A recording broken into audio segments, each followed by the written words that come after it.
So here's the aftermath. The radiator's out. It's been rebuilt now again. So I wanted to kind of go over what happened. So the fan spacer here was 5/8 of an inch, and I'm not sure if this is a long water pump or a short one.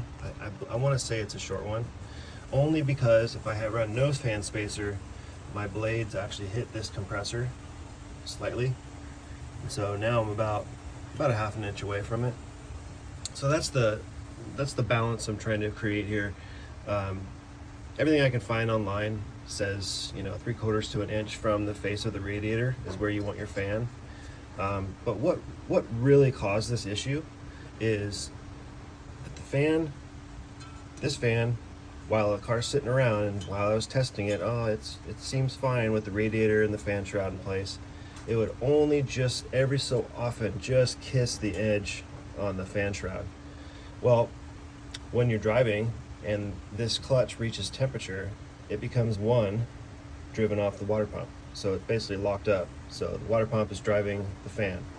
Well, this is a stick car, so the engine does move, and obviously at temperature things swell, they get a little bit bigger, which caused this.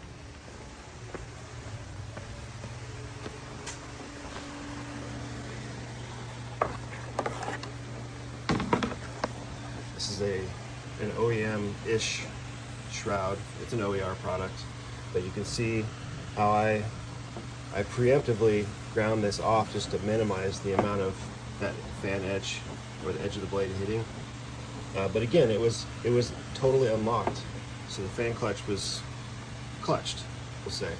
But you can see here how there's a piece missing here, and that is what caused the issue. So when the fan hit this, it bent the tip of the blade just enough to where it basically wore a round shape into this radiator here. Not this one. Well, this radiator tank, these two tanks and the side brackets were taken off, and I had it record. So the stuff we go through, the trouble we go to actually keep OEM stuff is just ridiculous. I mean, I could have bought a whole new radiator for $800 from Classic, but I didn't. I kept this one and paid about the same for a new core and had this rebuilt. So yeah, don't cause yourself to spend money that you don't want to spend, because honestly, I've never actually built a car with a manual clutch fan, and it bit me.